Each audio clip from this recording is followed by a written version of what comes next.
Hello there, welcome to this reading of Twilight Eclipse with relaxing rain sounds in the background to help you sleep. I'm Mad Morph and this is Down to Sleep, my podcast where I read books to you, so please do like and subscribe for more free readings. I think it's time for a new episode, don't you?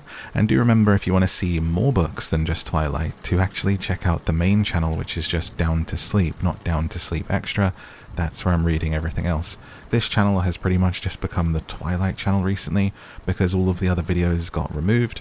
We'll see if I do any other books on here in the future. I think I might, but you'll have to stay tuned to find out which ones. Let me know in a comment which book you would like to hear. And of course, if you don't like waiting, you can join the Patreon at patreon.com/downtosleep and hear every book I've ever done. There's 440 episodes there. Eclipse is done in full. We're reading Breaking Dawn every Thursday. There's a new reading up of that one. You can hear Bree Tanner in full, Coraline, Howl's Moving Castle, and more. Find all the links you need, including my Instagram, both personal and for the podcast, below this channel. And now, let's tuck you in. Take a nice deep breath for me, and let's get down to sleep. Eclipse by Stephanie Meyer. It took a while for me to reach the spot where the newborn army would be certain to cross my trail, but Edward never got impatient with my pace. He had to lead a bit more on the way back to keep me on the same path. It all looked alike to me. We were almost to the clearing when I fell. I could see the wide opening ahead. That's probably why I got too eager and forgot to watch my feet. I caught myself before my head bashed into the nearest tree, but a small branch snapped off under my left hand and gouged into my palm. Ow! Oh, fabulous, I muttered. Are you alright? I'm fine. Stay where you are. I'm bleeding. It'll stop in a minute. He ignored me. He was right there before I could finish.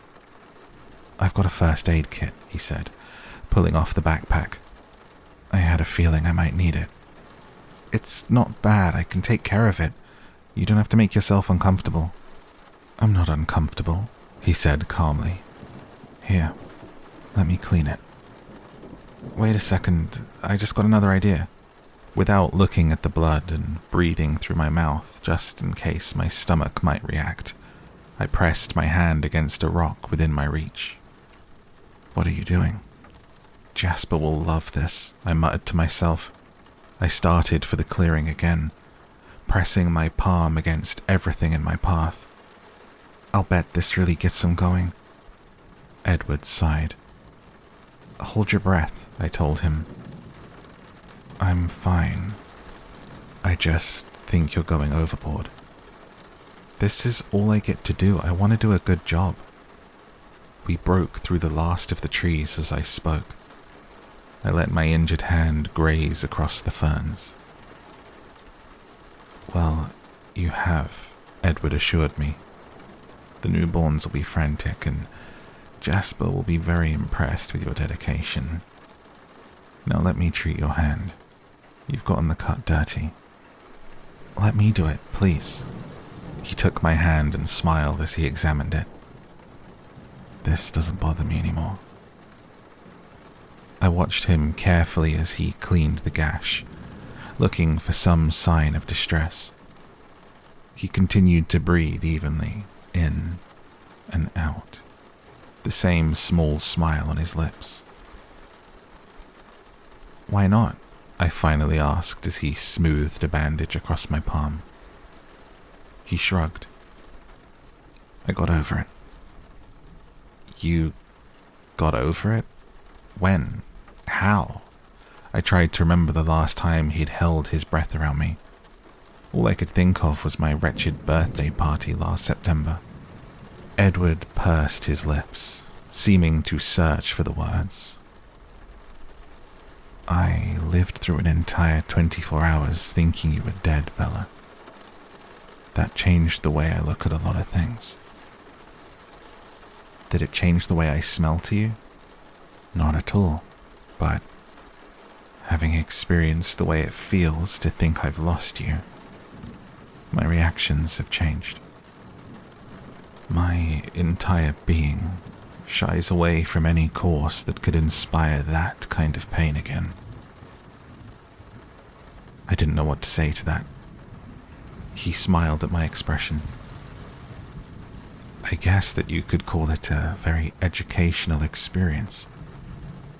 The wind tore through the clearing then, lashing my hair around my face and making me shiver. "All right," he said, reaching into his pack again. "You've done your part." He pulled out my heavy winter jacket and held it out for me to slide my arms in. "Now it's out of our hands. Let's go camping." I laughed at the mock enthusiasm in his voice. He took my bandaged hand, the other was in worse shape, still in the brace, and started toward the other side of the clearing. "Where are we meeting Jacob?" I asked. "Right here." He gestured to the trees in front of us just as Jacob stepped warily from the shadows. It shouldn't have surprised me to see him human. I wasn't sure why I'd been looking for the big red-brown wolf.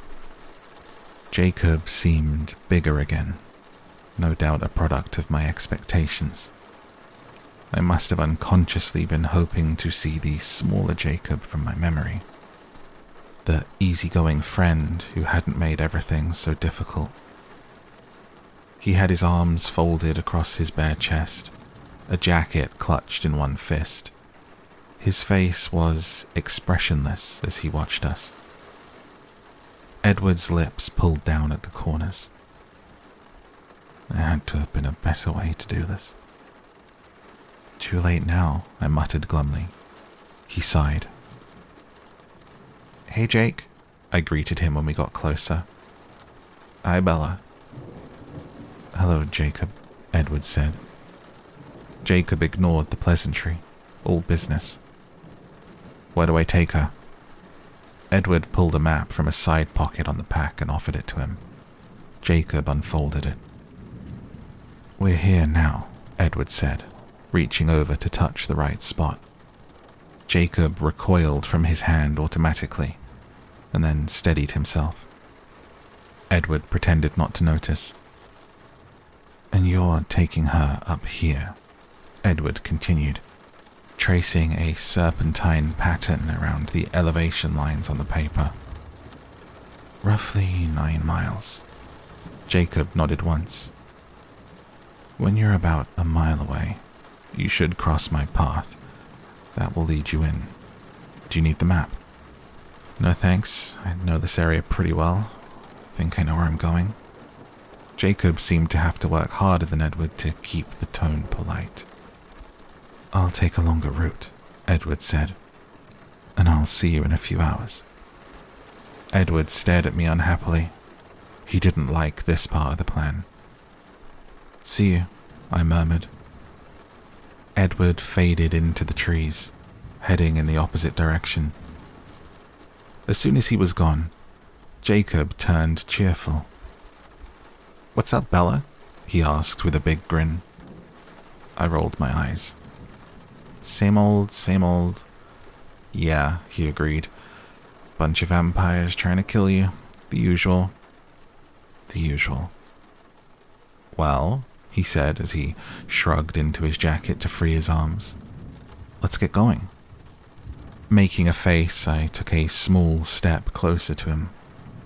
He bent down and swept his arm behind my knees, knocking them out from under me. His other arm caught me before my head hit the ground. "Jerk," I muttered. Jacob chuckled, already running through the trees. He kept a steady pace, a brisk jog that a fit human could keep up with, across a level plain, if they weren't burdened with 100+ pounds as he was. "You don't have to run, you'll get tired." "Running doesn't make me tired," he said. His breathing was even, like the fixed tempo of a marathoner. "Besides, it'll be colder soon. Hope he gets the camp set up before we get there." I tapped my finger against the thick padding of his parka. "I thought you didn't get cold now." "I don't. I brought this for you." just in case you weren't prepared. He looked at my jacket, almost as if he were disappointed that I was. I don't like the way the weather feels. It's making me edgy. Notice how we haven't seen any animals? Not really. I guess you wouldn't. Your senses are too dull. I let that pass. Alice was worried about the storm too. Takes a lot to silence the forest this way. You picked a hell of a night for a camping trip. It wasn't entirely my idea. The pathless way he took began to climb more and more steeply, but it didn't slow him down. He leapt easily from rock to rock, not seeming to need his hands at all. His perfect balance reminded me of a mountain goat. "What's with the addition to your bracelet?" he asked. I looked down and realized that the crystal heart was facing up on my wrist. I shrugged guiltily. "Another graduation present?" He snorted. "A rock. Figures." A rock. I was suddenly reminded of Alice's unfinished sentence outside the garage. I stared at the bright white crystal and tried to remember what Alice had been saying before. About diamonds. Could she have been trying to say he's already got one on you, as in I was already wearing one diamond from Edward? No, that was impossible. The heart would have to be 5 carats or something crazy like that. Edward wouldn't. "So it's been a while since you came to La Push," Jacob said, interrupting my disturbing conjectures. "I've been busy," I told him. I probably wouldn't have visited anyway." He grimaced. "I thought you were supposed to be the forgiving one, and I was the grudge holder." I shrugged. "Been thinking about that last time a lot. Have you?" "Nope." He laughed. "Either you're lying or you are the stubbornest person alive." "I don't know about the second part, but I'm not lying." I didn't like having this conversation under the present conditions, with his 2 warm arms wrapped tightly around me and nothing at all I could do about it. His face was closer than I wanted it to be. I wished I could take a step back. "A smart person looks at all sides of a decision." "I have," I retorted. "If you haven't thought at all about our conversation the last time you came over, then that's not true." "That conversation isn't relevant to my decision." "Some people will go to any lengths to delude themselves." "I've noticed that werewolves in particular are prone to that mistake. Do you think it's a genetic thing?" "Does that mean he's a better kisser than I am?" Jacob asked, suddenly glum. "I really couldn't say, Jake. Edward's the only person I've ever kissed. Besides me." "I don't count that as a kiss, Jacob. I think of it more as an assault." "Ouch. That's cold." I shrugged. I wasn't going to take it back. "I did apologize about that," he reminded me. "And I forgave you, mostly. Doesn't change the way I remember it." He muttered something unintelligible. It was quiet then for a while. There was just the sound of his measured breathing and the wind roaring high above us in the treetops. A cliff face rose sheer beside us, bare, rough grey stone. We followed the base as it curved upward out of the forest. "I still think it's pretty irresponsible," Jacob suddenly said. "Whatever you're talking about, you're wrong. Think about it, Bella. According to you, you've kissed one person who isn't even really a person in your whole life, and you're calling it quits? How do you know that's what you want? Shouldn't you play the field a little?" I kept my voice cool. "I know exactly what I want. then it couldn't hurt to double check. Maybe you should try kissing someone else, just for comparison's sake, since what happened the other day doesn't count. You could kiss me, for example. I don't mind if you want to use me to experiment. He pulled me tighter against his chest so that his face was closer to mine. He was smiling at his joke, but I wasn't taking any chances. Don't mess with me, Jake. I swear it won't stop him if he wants to break your jaw. The panicky edge to my voice made him smile wider. If you ask me to kiss you, he won't have any reason to get upset. He said that was fine. Don't hold your breath, Jake. No, wait, I changed my mind. Go right ahead. Just hold your breath until I ask you to kiss me. You're in a bad mood today. I wonder why. Sometimes I think you like me better as a wolf. Sometimes I do. Probably has something to do with the way you can't talk. He pursed his broad lips thoughtfully. No, I don't think that's it. I think it's easier for you to be near me when I'm not human, because you don't have to pretend you're not attracted to me. My mouth fell open with a little popping sound. I snapped it shut at once, grinding my teeth together. He heard that. His lips pulled tightly across his face in a triumphant smile. I took a slow breath before I spoke. No, I'm pretty sure it's because you can't talk. He sighed. Do you ever get tired of lying to yourself? You have to know how aware you are of me. Physically, I mean. How could anyone not be aware of you physically, Jacob? You're an enormous monster who refuses to respect anyone else's personal space. I make you nervous, but only when I'm human. When I'm a wolf, you're most comfortable around me. Nervousness and irritation are not the same thing. He stared at me for a minute, slowing to a walk, the amusement draining from his face. His eyes narrowed, turned black in the shadow of his brows. His breathing, so regular as he ran, started to accelerate. Slowly, he leaned his face closer to mine. I stared him down, knowing exactly what he was trying to do. It's your face, I reminded him. He laughed loudly and started jogging again. I don't really want to fight with your vampire tonight. I mean, any other night, sure, but we both have a job to do tomorrow, and I wouldn't want to leave the Cullens one short.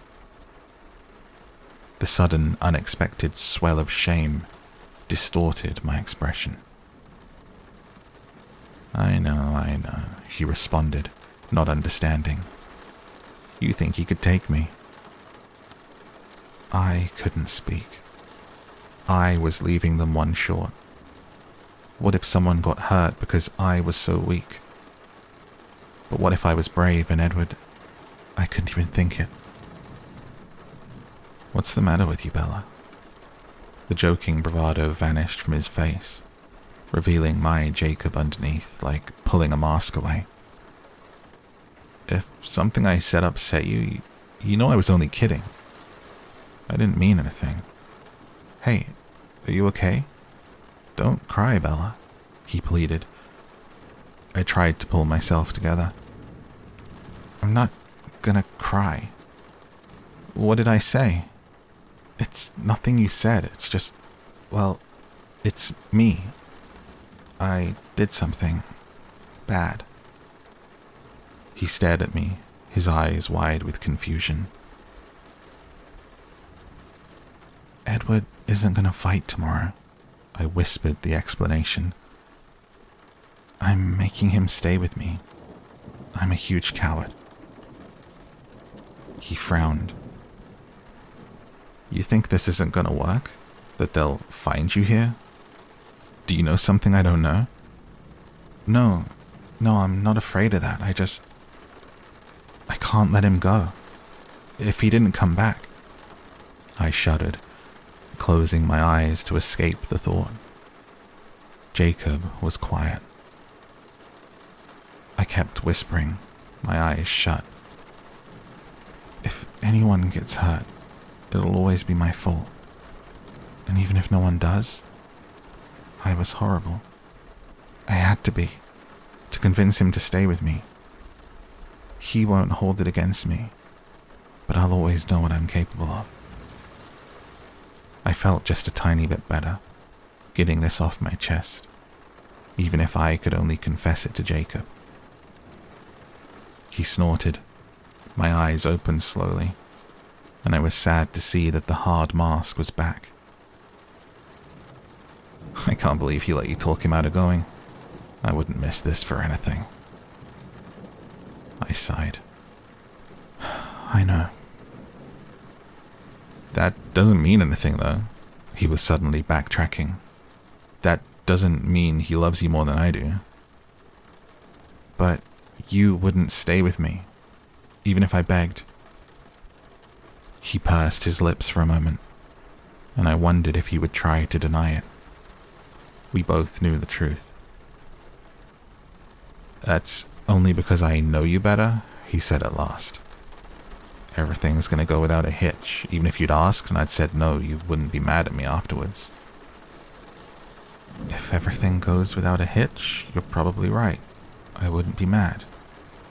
But the whole time you're gone, I'll be sick with worry, Jake. Crazy with it. Why? He asked gruffly. Why does it matter to you if something happens to me? Don't say that. You know how much you mean to me. I'm sorry it's not in the way you want, but that's just how it is. You're my best friend. At least you used to be, and still sometimes are, when you let your guard down. He smiled the old smile that I loved. I'm always there, he promised, even when I don't behave as well as I should. Underneath, I'm always in here. I know. Why else would I put up with all your crap? He laughed with me, and then his eyes were sad. When are you finally gonna figure out that you're in love with me too? Leave it to you to ruin the moment. I'm not saying you don't love him. I'm not stupid, but it's possible to love more than one person at a time, Bella. I've seen it in action. I'm not some freaky werewolf, Jacob. He wrinkled his nose, and I was about to apologize for that last jab, but he changed the subject. We're not far now. I can smell him. I sighed in relief. He misinterpreted my meaning. I'd happily slow down, Bella, but you're gonna want to be under shelter before that hits. We both looked up at the sky. A solid wall of purple-black cloud was racing in from the west, blackening the forest beneath it as it came. Wow, I muttered. You'd better hurry, Jake. You'll want to get home before it gets here. I'm not going home. I glared at him, exasperated. You're not camping with us. Not technically, as in sharing your tent or anything. I prefer the storm to the smell. But I'm sure your bloodsucker will want to keep in touch with the pack for coordination purposes, so I will graciously provide that service. I thought that was Seth's job. He'll take over tomorrow, during the fight. The reminder silenced me for a second. I stared at him, worry springing up again with sudden fierceness. I don't suppose there's any way you'd just stay, since you're already here, I suggested. If I did beg, or trade back the lifetime of servitude or something. Tempting, but no. Then again, the begging might be interesting to see. You can give it a go if you like. There's really nothing at all I can say. Nope, unless you promise me a better fight.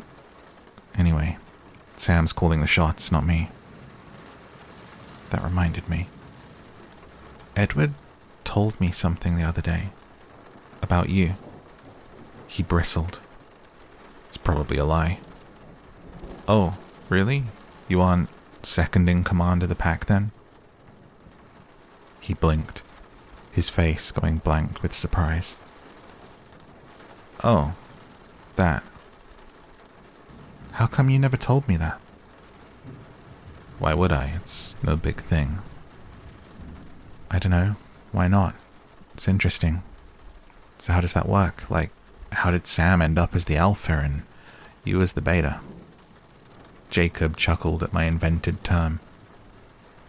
Sam was the first, the oldest.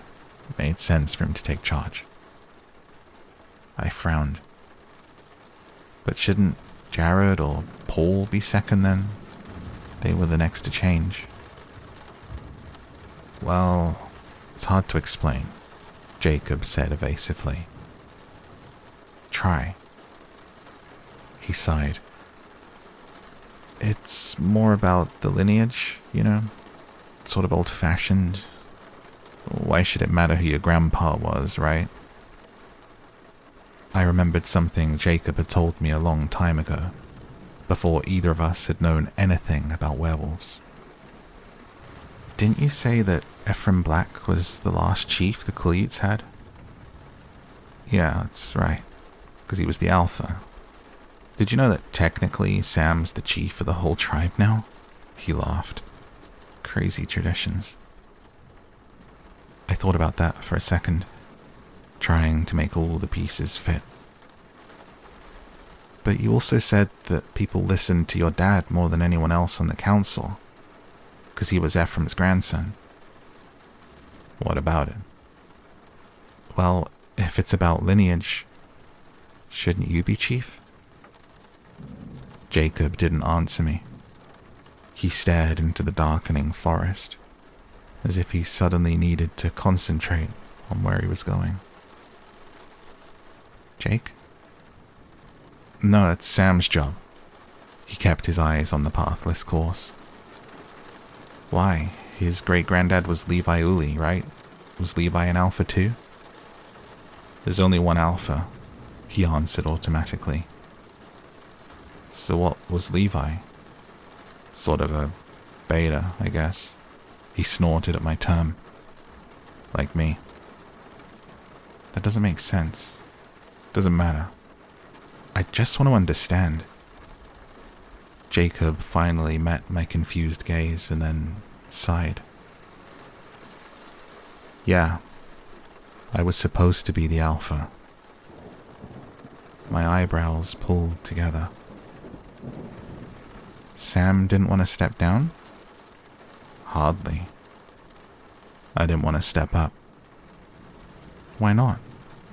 He frowned, uncomfortable with my questions. Well, it was his turn to feel uncomfortable. I didn't want any of it, Bella. I didn't want anything to change. I didn't want to be some legendary chief. I didn't want to be part of a pack of werewolves, let alone their leader. I wouldn't take it when Sam offered. I thought about this for a long moment. Jacob didn't interrupt. He stared into the forest again. But I thought you were happier, that you were okay with this, I finally whispered. Jacob smiled down at me reassuringly. Yeah, it's really not so bad.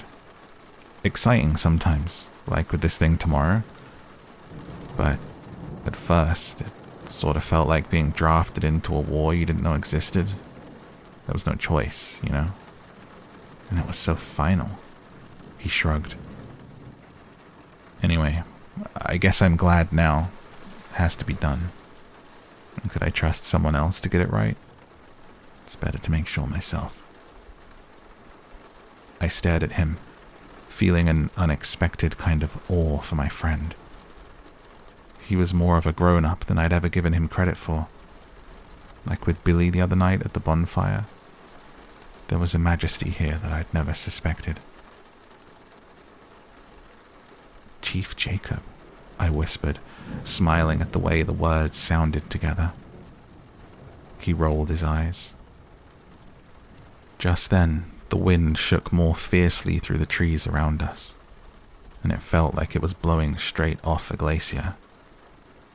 The sharp sound of wood cracking echoed off the mountain, though the light was vanishing as the grisly cloud covered the sky.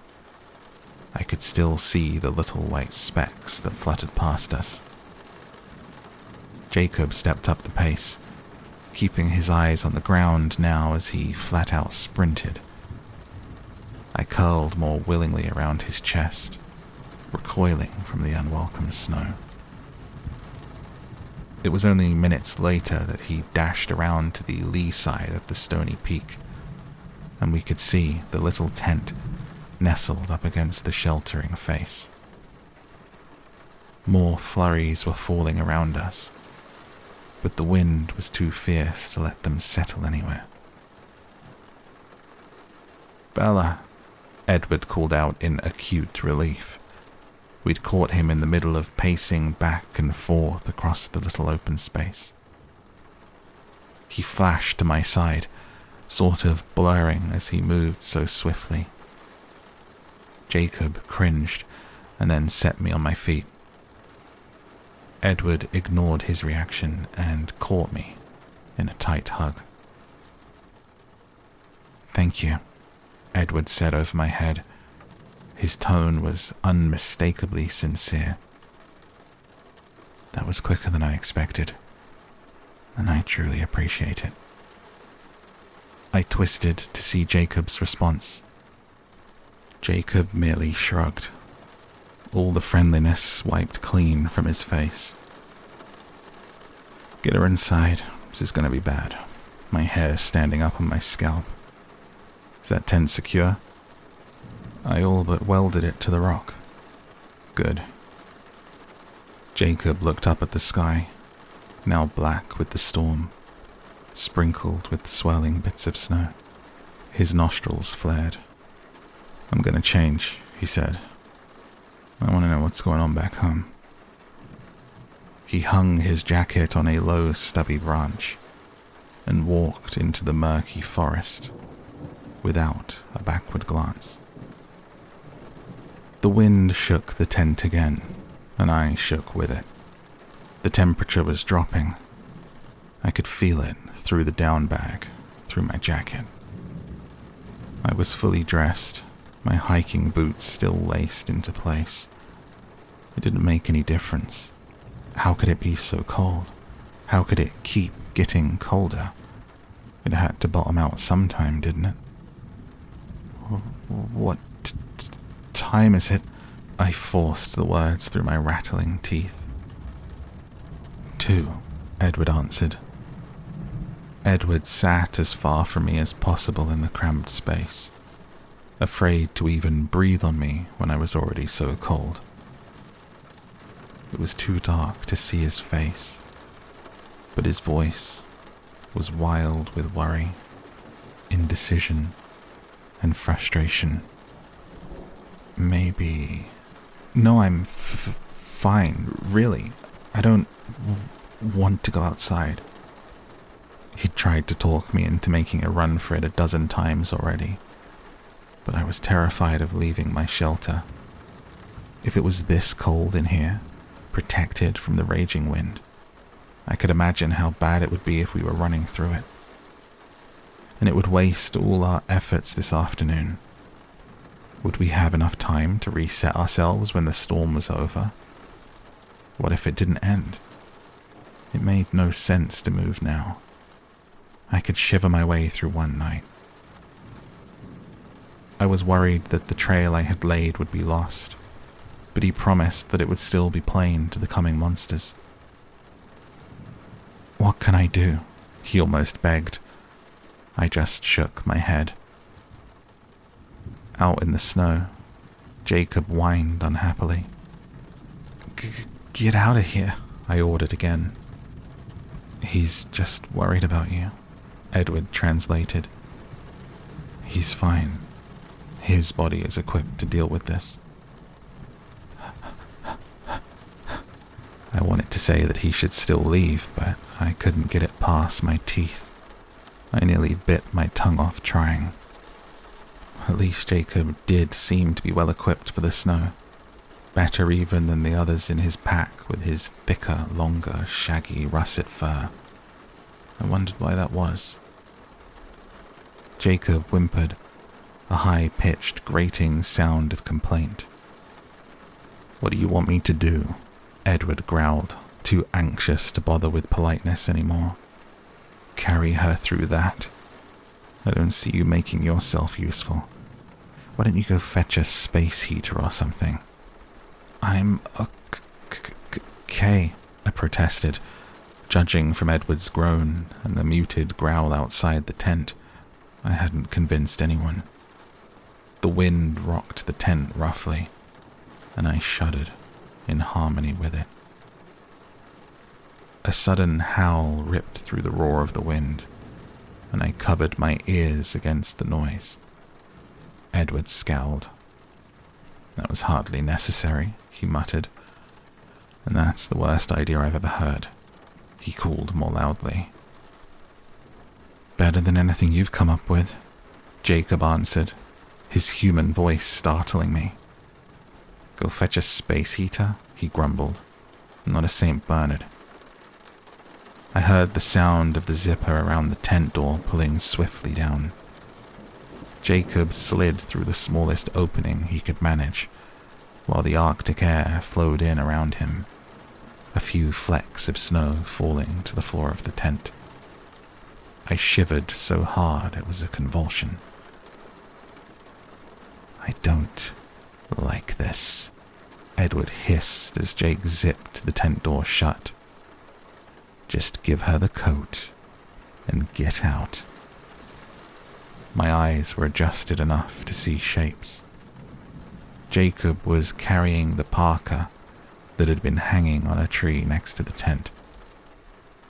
I tried to ask what they were talking about, but all that came out of my mouth was as the shivering made me stutter uncontrollably. "The parka's for tomorrow. She's too cold to warm it up by herself. It's frozen." He dropped it by the door. "You said she needed a space heater. Here I am." Jacob held his arms as wide as the tent allowed. As usual, when he'd been running around as a wolf, he'd only thrown on the bare essentials. Just a pair of sweats, no shirt, no shoes. "Jake, you'll freeze," I tried to complain. "Not me," he said cheerfully. "I run at a toasty 108.9 these days. I'll have you sweating in no time." Edward snarled, but Jacob didn't even look at him. Instead, he crawled to my side and started unzipping my sleeping bag.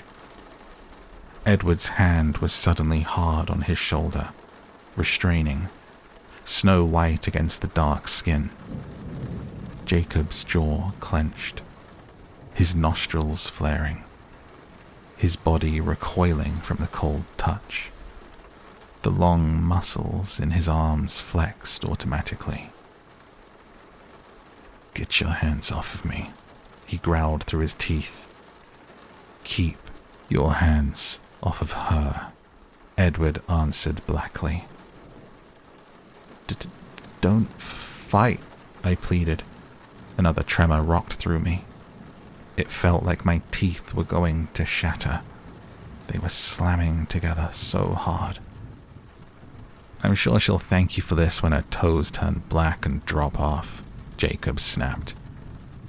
Edward hesitated. His hand fell away, and he slid back to his position in the corner. His voice was flat and frightening. "Watch yourself."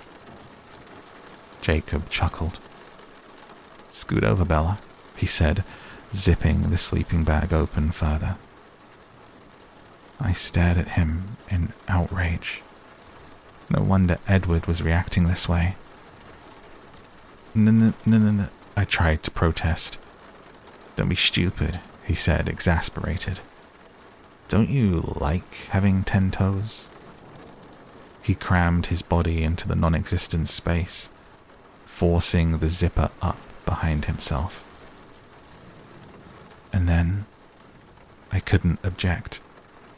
I didn't want to anymore. He was so warm. His arms constricted around me, holding me snugly against his bare chest.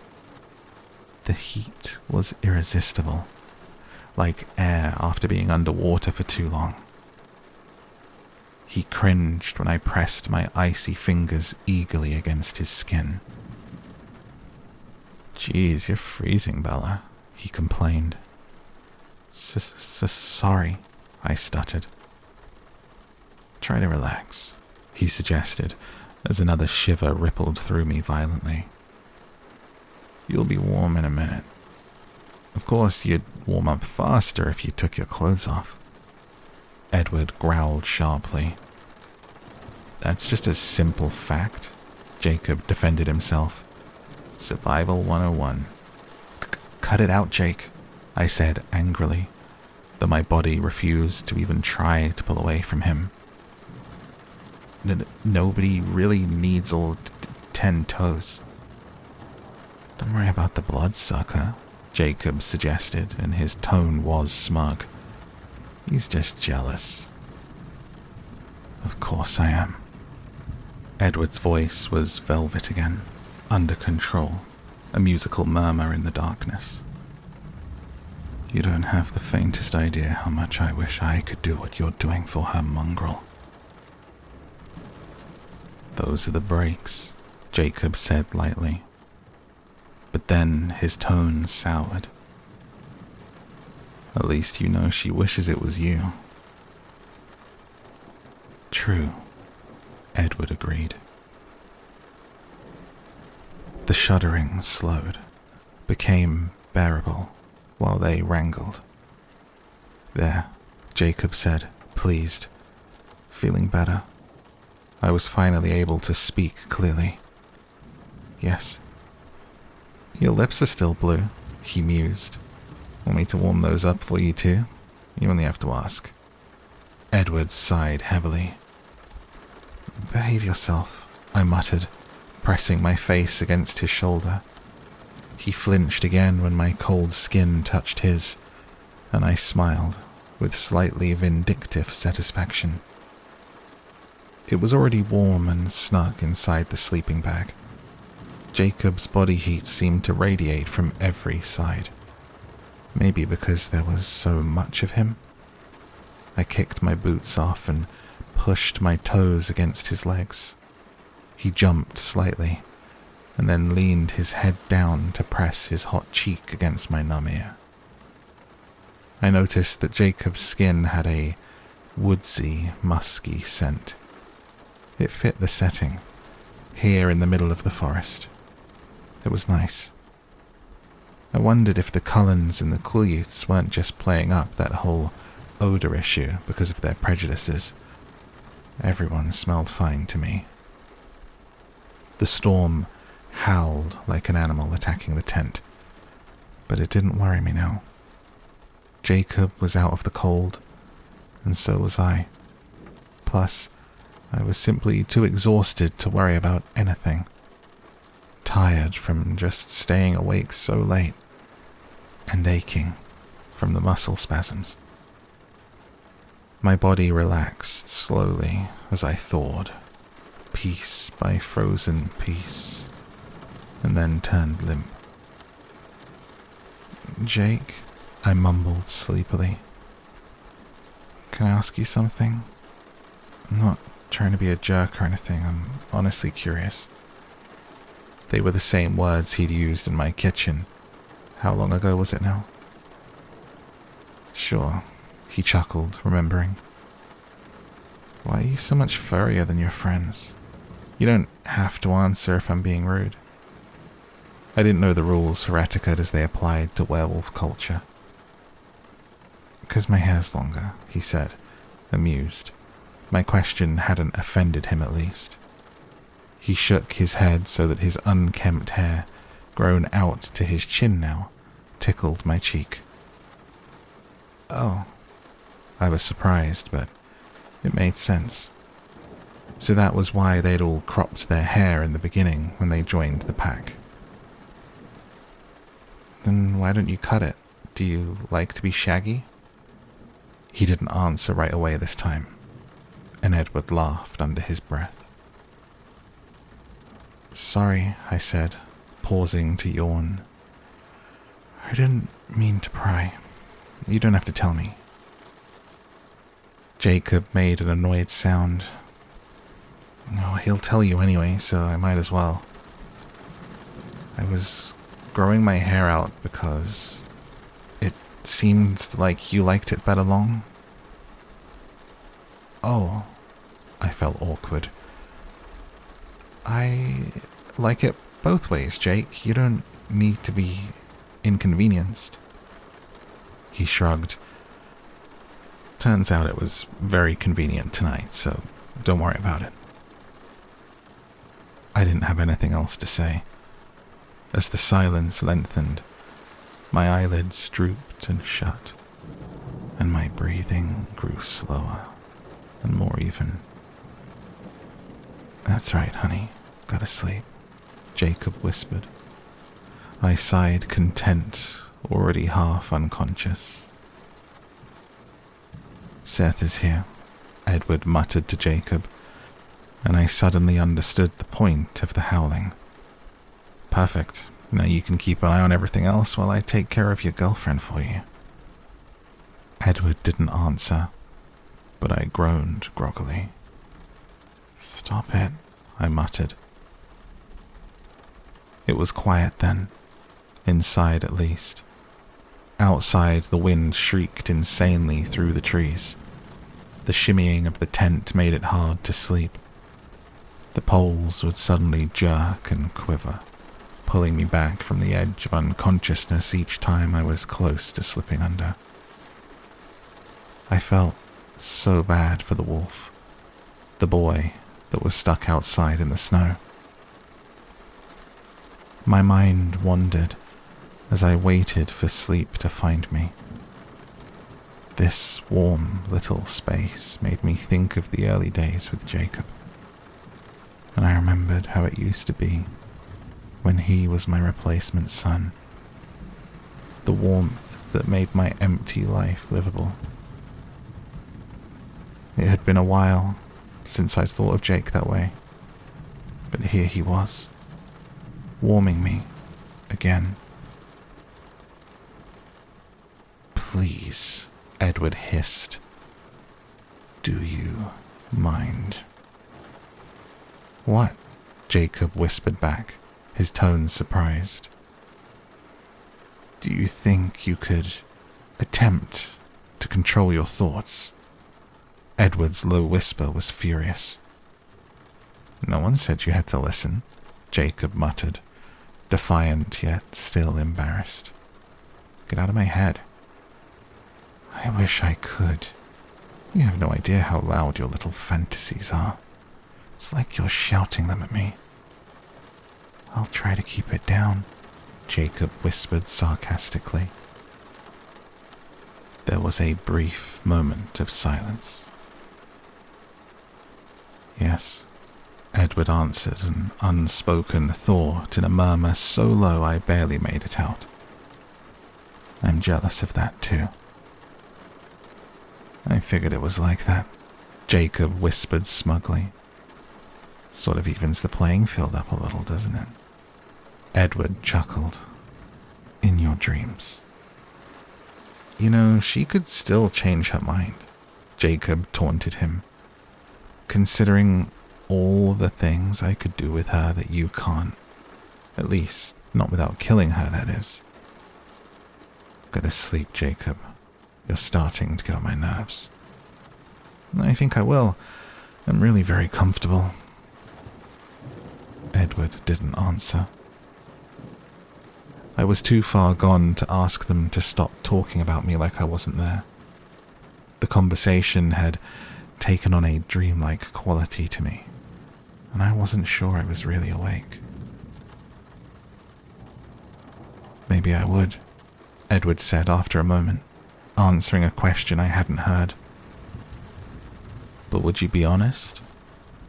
You can always ask and see. Edward's tone made me wonder if I was missing out on a joke.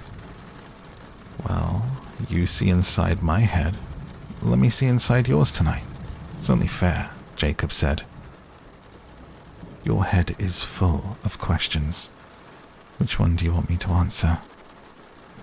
The jealousy. It has to be eating at you.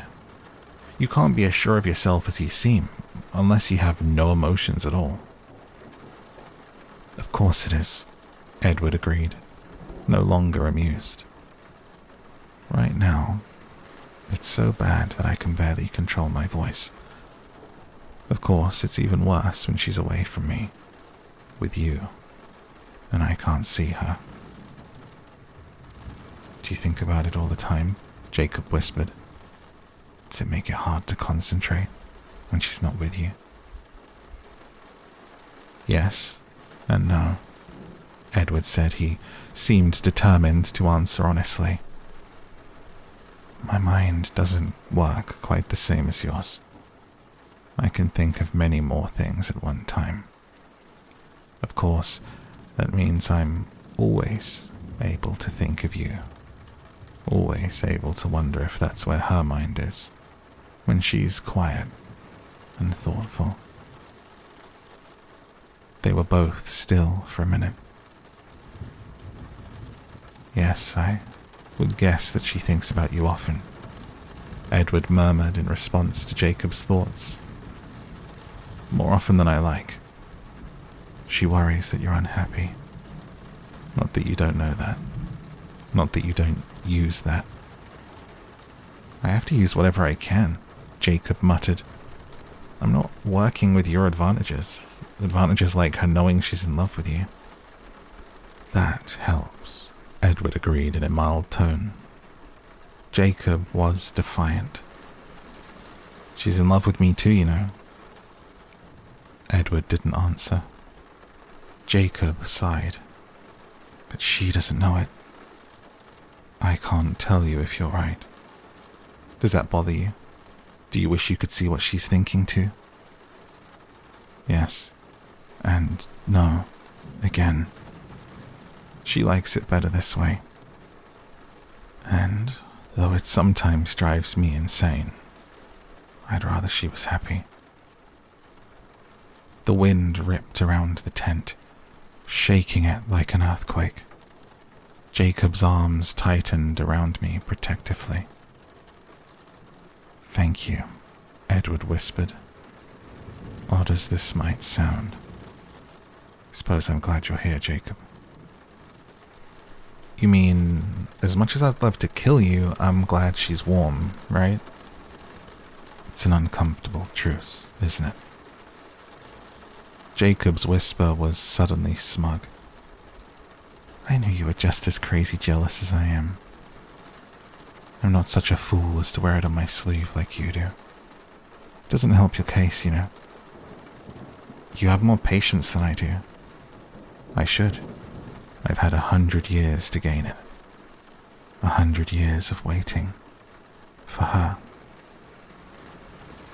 So, at what point did you decide to play the very patient good guy? When I saw how much it was hurting her, to make her choose. It's not usually this difficult to control. I can smother the less civilized feelings I may have for you fairly easily most of the time. Sometimes I think she sees through me, but I can't be sure. I think you were just worried that if you really forced her to choose, she might not choose you. Edward didn't answer right away. That was a part of it, he finally admitted. But only a small part. We all have our moments of doubt. Mostly I was worried that she'd hurt herself trying to sneak away to see you. After I'd accepted that she was more or less safe with you, as safe as Bella ever is, it seemed best to stop driving her to extremes. Jacob sighed. I'd tell her all of this, but she'd never believe me. I know. It sounded like Edward was smiling. You think you know everything? Jacob muttered. I don't know the future, Edward said, his voice suddenly unsure. There was a long pause. What would you do if she changed her mind? Jacob asked. I don't know that either. Jacob chuckled quietly. Did you try to kill me? Sarcastic again, as if doubting Edward's ability to do it. No. Why not? Jacob's tone was still jeering. Do you really think I would hurt her that way? Jacob hesitated for a second, and then sighed. Yeah, you're right. I know that's right, but sometimes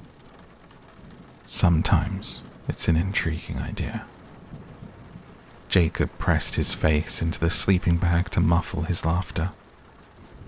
Exactly, he eventually agreed. What a strange dream this was. I wondered if it was the relentless wind that made me imagine all the whispering. Only the wind was screaming rather than whispering. What is it like, losing her? Jacob asked after a quiet moment. There was no hint of humor in his suddenly hoarse voice. When you thought that you'd lost her forever, how did you cope? That's very difficult for me to talk about. Jacob waited. There were 2 different times that I thought that. Edward spoke each word just a little slower than normal. The first time, when I thought I could leave her, that was almost bearable, because I thought she would forget me, and it would be like I hadn't touched her life. For over 6 months I was able to stay away, to keep my promise that I wouldn't interfere again. It was getting close. I was fighting, but I knew I wasn't going to win. I would have come back just to check on her. That's what I would have told myself anyway. And if I'd found her reasonably happy, I like to think that I could have gone away again. But she wasn't happy, and I would have stayed. That's how she convinced me to stay with her tomorrow, of course. You were wondering about that before. What could possibly motivate me? What she was feeling so needlessly guilty about. She reminded me of what it did to her when I left. What it still does to her when I leave. She feels horrible about bringing that up. But she's right. I'll never be able to make up for that. But I'll never stop trying anyway.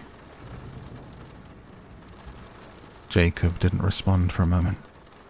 Listening to the storm or digesting what he'd heard, I didn't know which. And the other time, when you thought she was dead? Jacob whispered roughly. Yes, Edward answered a different question.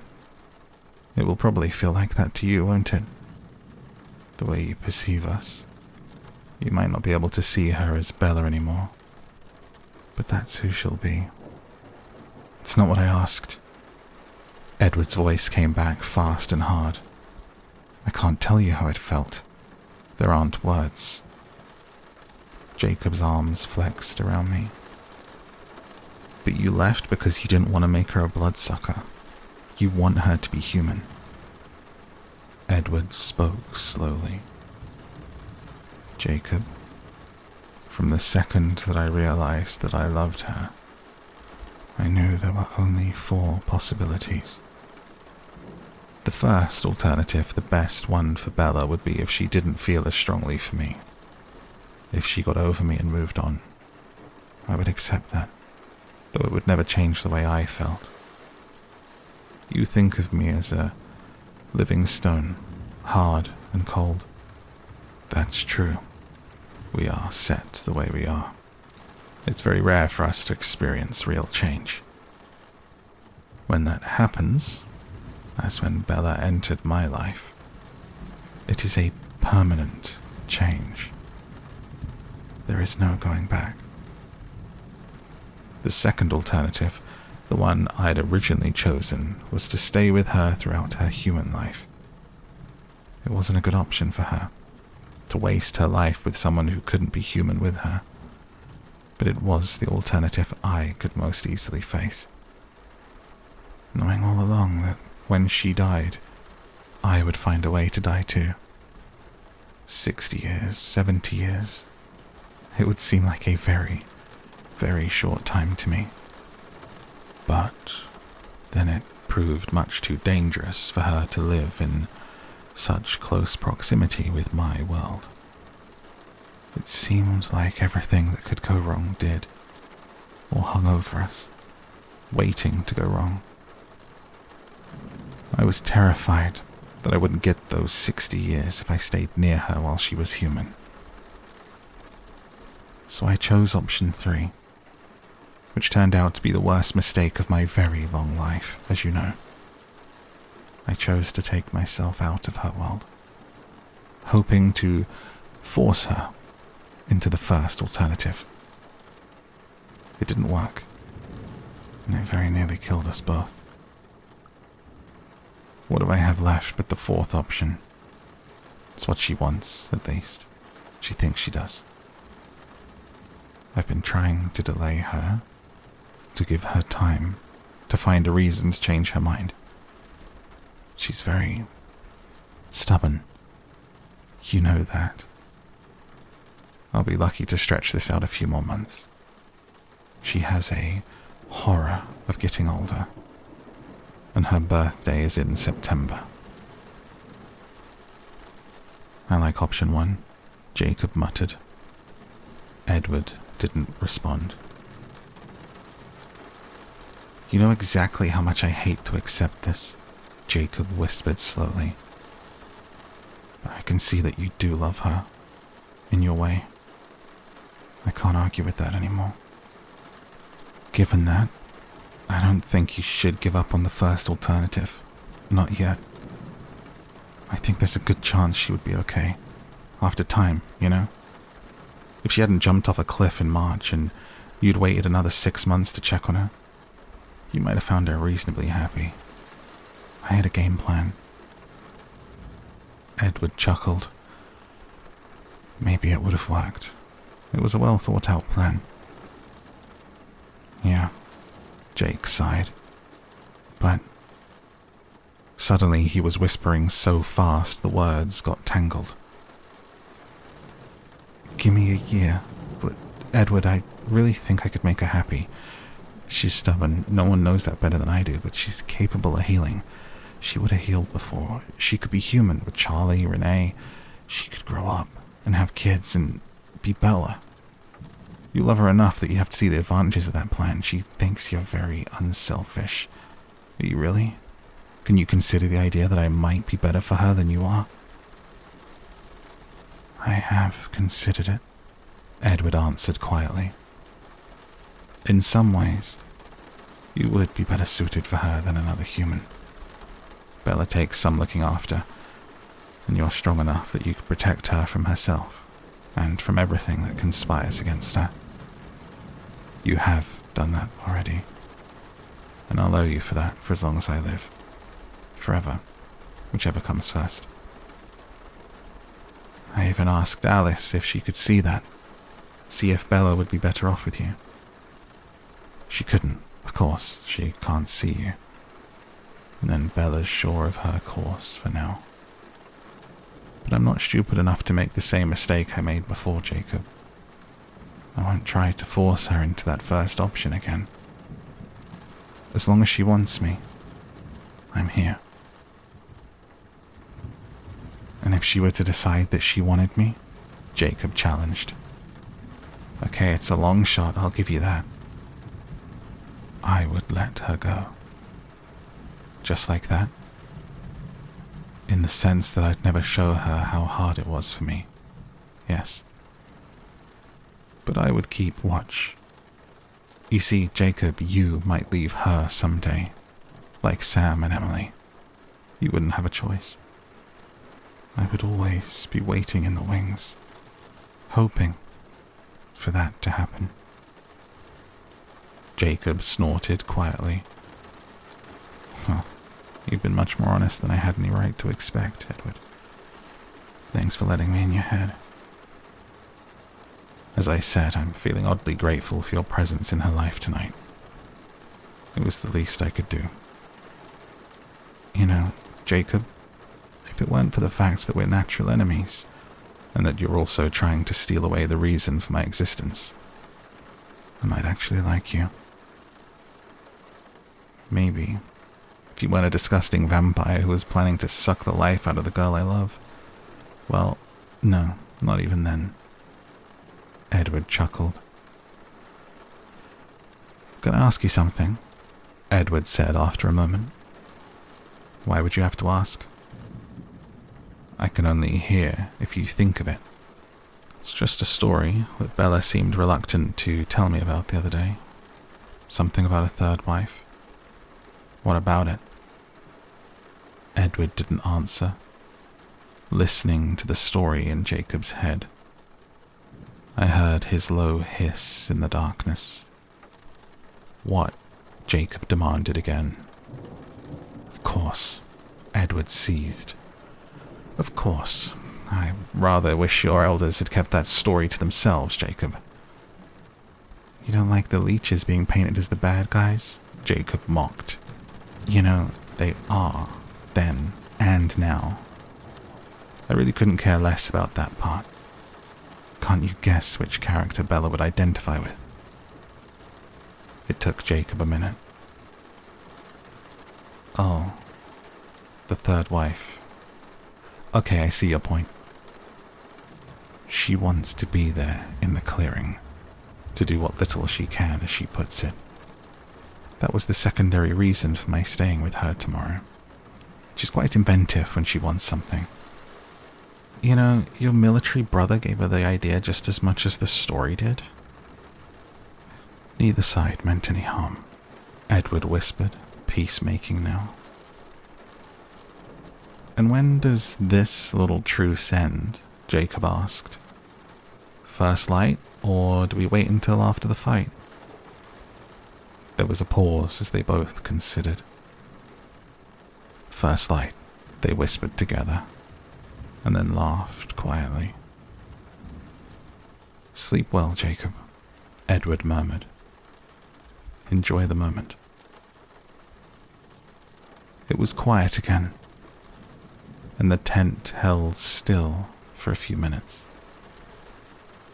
The wind seemed to have decided that it wasn't going to flatten us after all, and was giving up the fight. Edward groaned softly.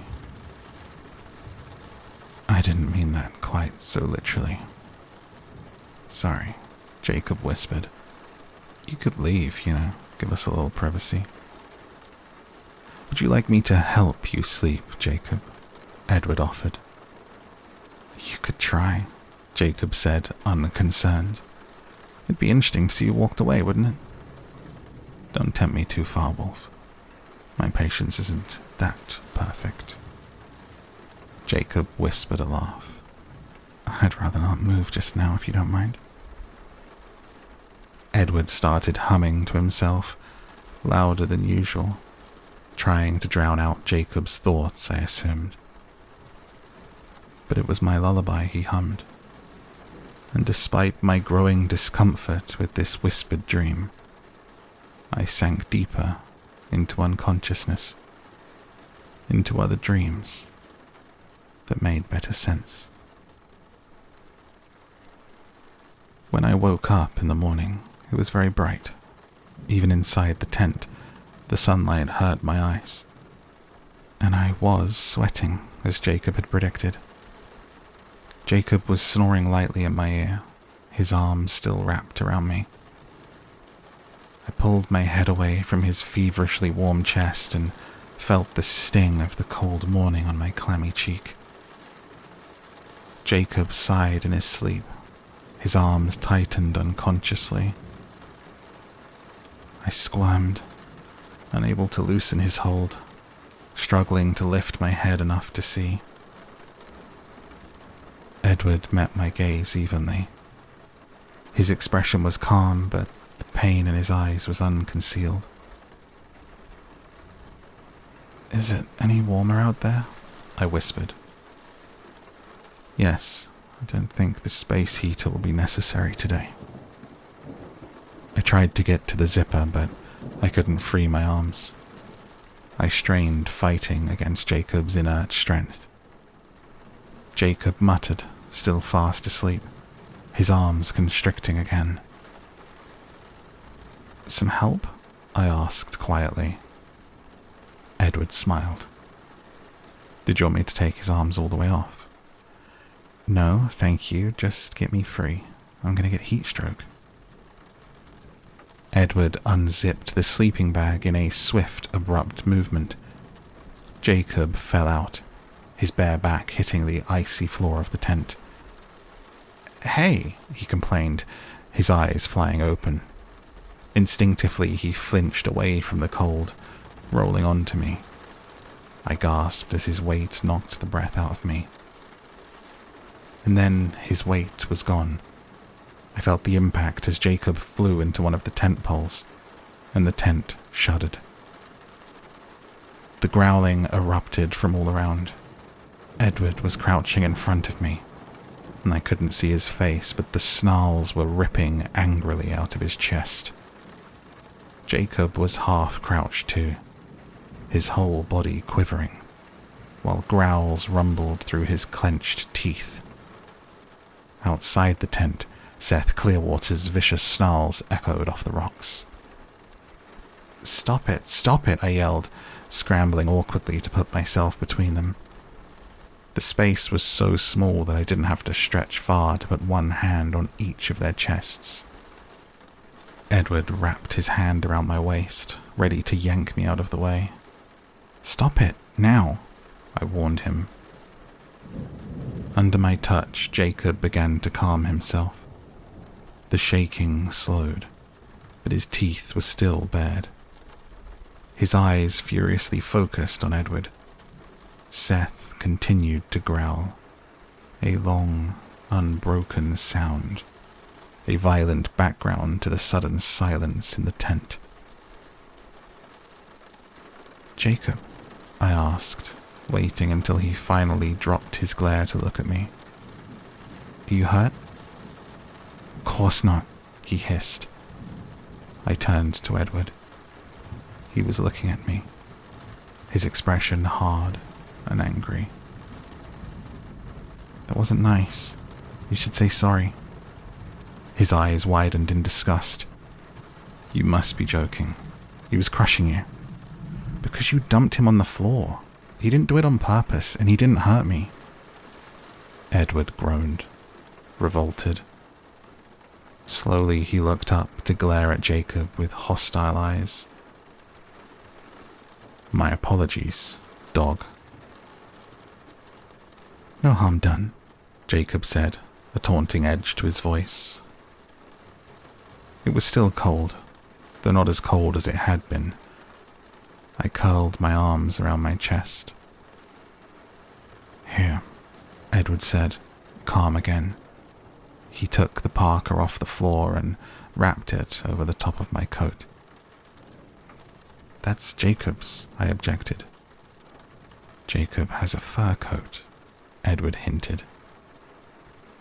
"I'll just use the sleeping bag again if you don't mind." Jacob ignored him, climbing around us and sliding into the down bag. I wasn't quite ready to wake up. That wasn't the best night's sleep I ever had. "It was your idea," Edward said impassively. Jacob was curled up, his eyes already closed. He yawned. "I didn't say it wasn't the best night I've ever spent, just that I didn't get a lot of sleep. I thought Bella was never going to shut up." I winced, wondering what might have come out of my mouth in my sleep. The possibilities were horrifying. "Glad you enjoyed yourself," Edward murmured. Jacob's dark eyes fluttered open. "Didn't you have a nice night then?" he asked, smug. "Wasn't the worst night of my life." "Did it make the top 10? Jacob asked with perverse enjoyment. "Possibly." Jacob smiled and closed his eyes. "But," Edward went on, "if I had been able to take your place last night, it would not have made the top 10 of the best nights of my life. Dream about that." Jacob's eyes opened into a glare. He sat up stiffly, his shoulders tense. "You know what? I think it's too crowded in here." I couldn't agree more. I elbowed Edward in the ribs, probably giving myself a bruise. "Guess I'll catch up on my sleep later then." Jacob made a face. "I need to talk to Sam anyway." He rolled to his knees and grabbed the door's zipper. Pain crackled down my spine and lodged in my stomach as I abruptly realized this could be the last time I would see him. He was going back to Sam, back to fight the horde of bloodthirsty newborn vampires. "Jake, wait." I reached after him, my hand sliding down his arm. He jerked his arm away before my fingers could find purchase. "Please, Jake, won't you stay?" "No." The word was hard and cold. I knew my face gave away my pain because he exhaled, and half a smile softened his expression. "Don't worry about me, Bells. I'll be fine, just like I always am." He forced a laugh. "Besides, think I'm gonna let Seth go in my place? Have all the fun and steal all the glory, right?" He snorted. "Be careful." He shoved out of the tent before I could finish. "Give it a rest, Bella," I heard him mutter as he re-zipped the door. I listened for the sound of his retreating footsteps, but it was perfectly still. No more wind. I could hear morning birdsong far away on the mountain, and nothing else. Jacob moved in silence now. I huddled in my coats and leaned against Edward's shoulder. We were quiet for a long time. "How much longer?" I asked. "Alice told Sam it should be an hour or so," Edward said, soft and bleak. "We stay together, no matter what." "No matter what," he agreed, his eyes tight. "I know," I said. "I'm terrified for them too." "They know how to handle themselves," Edward assured me, purposely making his voice light. "I just hate missing the fun." Again with the fun. My nostrils flared. He put his arm around my shoulder. "Don't worry," he urged, and then he kissed my forehead, as if there was any way to avoid that. Sure. "Do you want me to distract you?" he breathed, running his cold fingers along my cheekbone. I shivered involuntarily. The morning was still frosty. "Maybe not right now," he answered himself, pulling his hand away. "There are other ways to distract me. What would you like?" "You could tell me about your 10 best nights. I'm curious." He laughed. "Try to guess." I shook my head. "There are too many nights I don't know about. A century of them." "I'll narrow it down for you. All of my best nights have happened since I met you." "Really?" "Yes, really. By quite a wide margin, too." I thought for a minute. "I can only think of mine," I admitted. "They might be the same," he encouraged. "Well, there was the first night, the night you stayed." "Yes, that's one of mine too. Of course, you were unconscious for my favorite part," That's right, I remembered.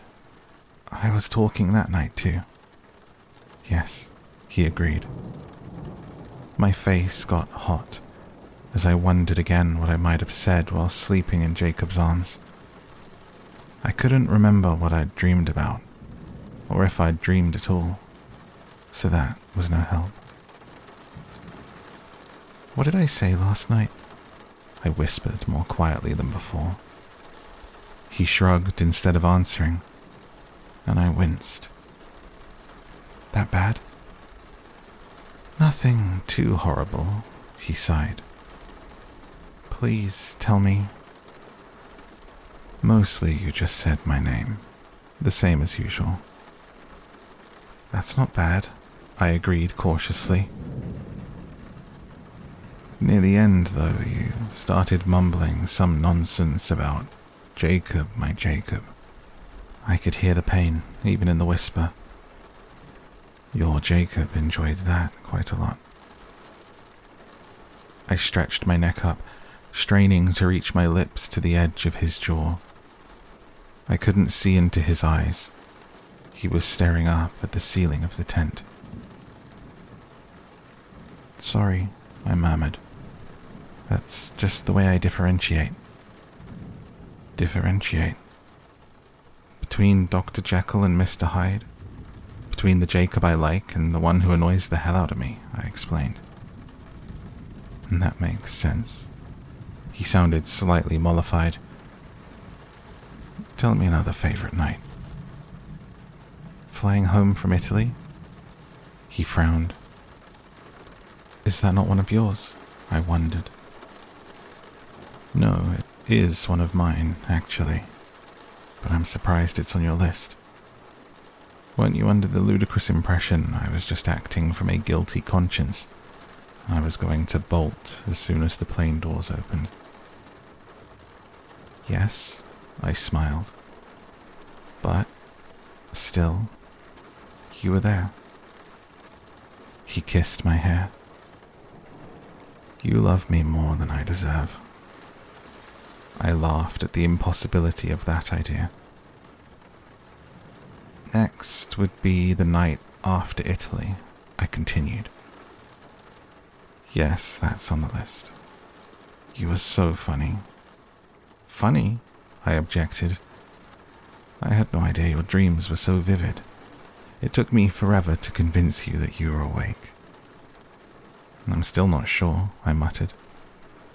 You've always seemed more like a dream than reality. Tell me one of yours now. Did I guess your first place? No. That would be 2 nights ago, when you finally agreed to marry me. I made a face. That doesn't make your list. I thought about the way he kissed me, the concession I'd gained, and I changed my mind. Yes, it does, but with reservations. I don't understand why it's so important to you. You already had me forever. 100 years from now, when you've gained enough perspective to really appreciate the answer, I'll explain it to you. I'll remind you to explain in 100 years. Are you warm enough? He asked suddenly. I'm fine, I assured him. Why? Before he could answer, the silence outside the tent was ripped apart by an ear-splitting howl of pain. The sound ricocheted off the bare rock face of the mountain and filled the air so that it seared from every direction. The howl tore through my mind like a tornado, both strange and familiar. Strange because I had never heard such a tortured cry before. Familiar because I knew the voice at once. I recognized the sound and understood the meaning as perfectly as if I'd uttered it myself. It made no difference that Jacob was not human when he cried out. I needed no translation. Jacob was close. Jacob had heard every word we'd said. Jacob was in agony. The howl choked off into a peculiar gurgled sob, and then it was quiet again. I did not hear his silent escape, but I could feel it.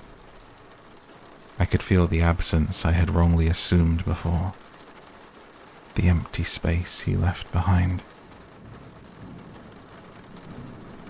Because your space heater has reached his limit, Edward answered quietly.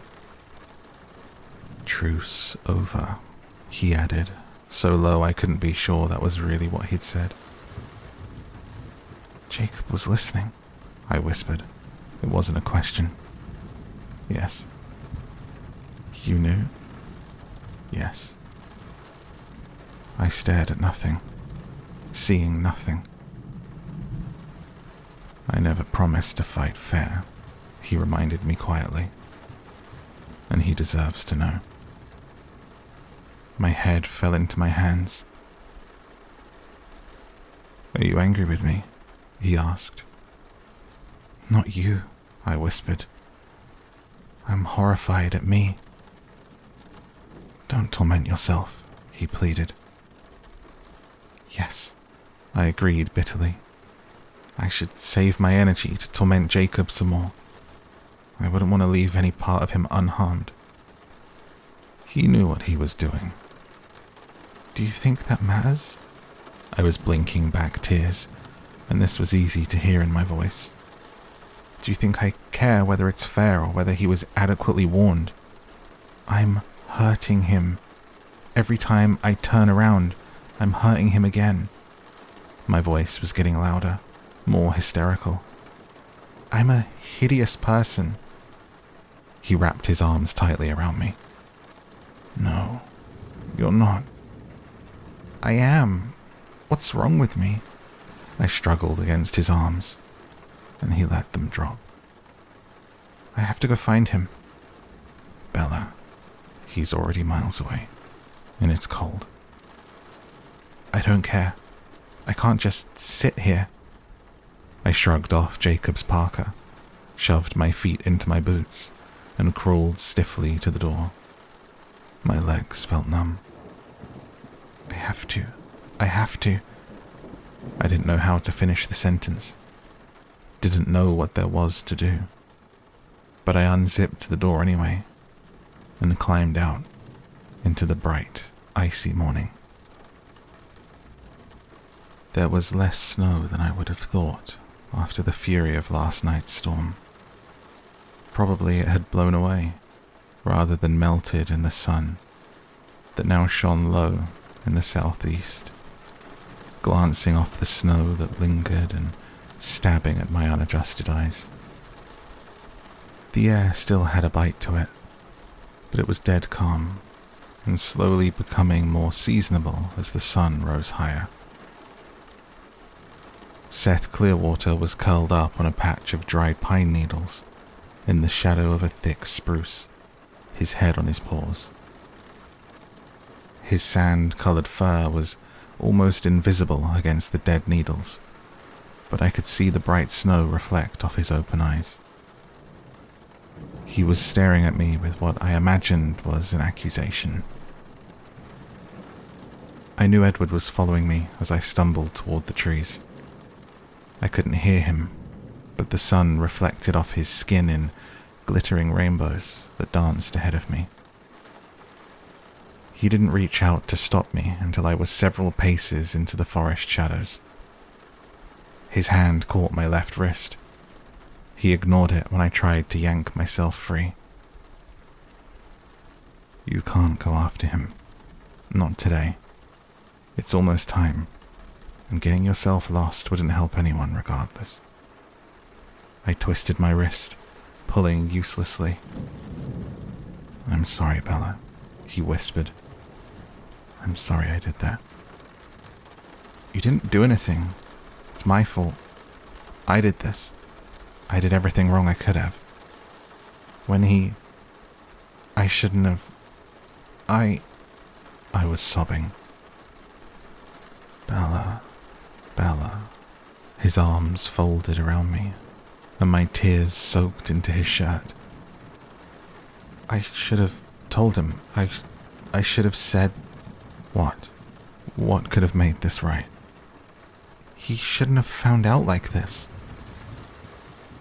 Do you want me to see if I can bring him back, so that you can talk to him?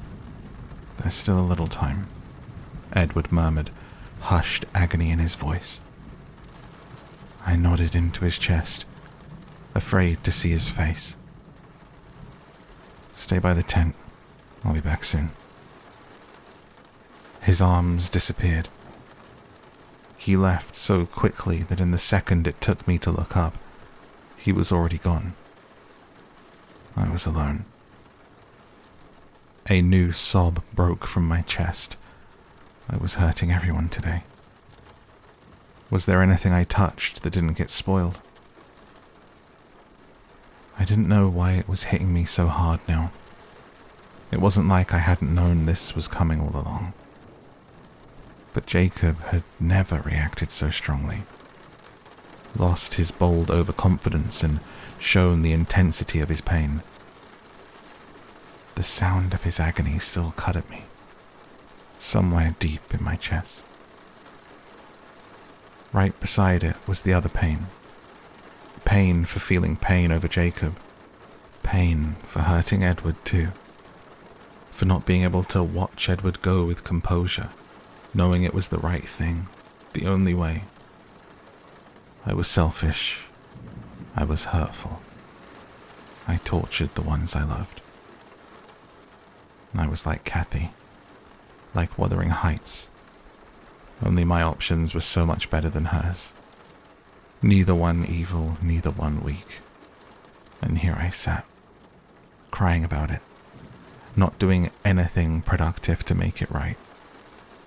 Just like Kathy. I couldn't allow what hurt me to influence my decisions anymore. It was too little, much too late, but I had to do what was right now. Maybe it was already done for me. Maybe Edward would not be able to bring him back, and then I would have to accept that and get on with my life. Edward would never see me shed another tear for Jacob Black. There would be no more tears. I wiped the last of them away with cold fingers now. But if Edward did return with Jacob, that was it.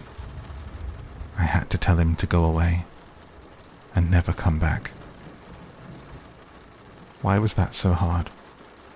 So very much more difficult than saying goodbye to my friends, to Angela, to Mike. Why did that hurt? It wasn't right. That shouldn't be able to hurt me. I had what I wanted. I couldn't have them both, because Jacob could not just be my friend.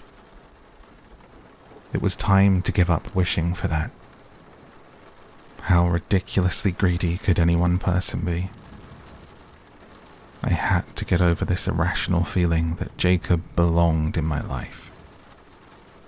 He couldn't belong with me. Could not be my Jacob when I belonged to someone else. I walked slowly back to the little clearing, my feet dragging. When I broke into the open space, blinking against the sharp light, I threw one quick glance towards Seth. He hadn't moved from his bed of pine needles, and then looked away, avoiding his eyes. I could feel that my hair was wild, twisted into clumps like Medusa's snakes. I yanked through it with my fingers and gave up quickly. Who cared what I looked like anyway? I grabbed the canteen hanging beside the tent door and shook it. It sloshed wetly. I unscrewed the lid and took a swig to rinse my mouth with ice water. There was food somewhere nearby, but I didn't feel hungry enough to look for it. I started pacing across the bright little space, feeling Seth's eyes on me the whole time. Because I wouldn't look at him, in my head he became the boy again, rather than the gigantic wolf. So much like a younger Jacob. I wanted to ask Seth to bark or give some other sign if Jacob was coming back, but I stopped myself. It didn't matter if Jacob came back. It might be easier if he didn't. I wished I had some way to call Edward. Seth whined at that moment and got to his feet. "What is it?" I asked him stupidly. He ignored me, trotting to the edge of the trees and pointing his nose towards the west. He began whimpering. "Is it the others, Seth?" I demanded. "In the clearing?" He looked at me and yelped softly once, and then turned his nose alertly back to the west. His ears laid back, and he whined again. Why was I such a fool? What was I thinking sending Edward away? How was I supposed to know what was going on? I didn't speak wolf.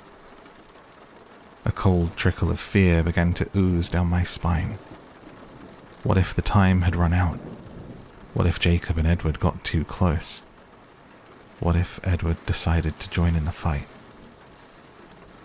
The icy fear pooled in my stomach. What if Seth's distress had nothing to do with the clearing, and his yelp had been a denial? What if Jacob and Edward were fighting with each other, far away somewhere in the forest? They wouldn't do that, would they? With sudden chilling certainty, I realized that they would, if the wrong words were said.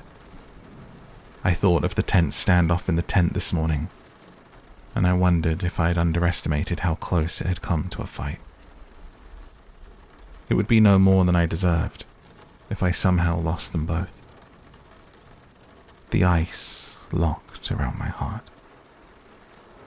Before I could collapse with fear, Seth grumbled slightly, deep in his chest, and then turned away from his watch and sauntered back toward his resting place.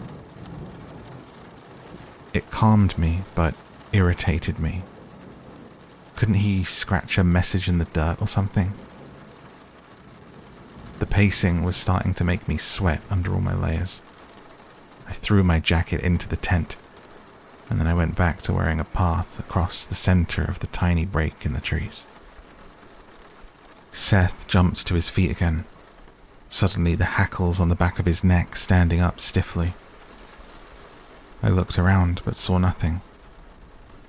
If Seth didn't cut it out, I was going to throw a pine cone at him. He growled, a low warning sound, slinking back toward the western rim, and I rethought my impatience. "It's just us, Seth," Jacob called from a distance. I tried to explain to myself why my heart kicked into fourth gear when I heard him. It was just fear of what I was going to have to do now. That was all. I could not allow myself to be relieved he'd come back. That would be the opposite of helpful.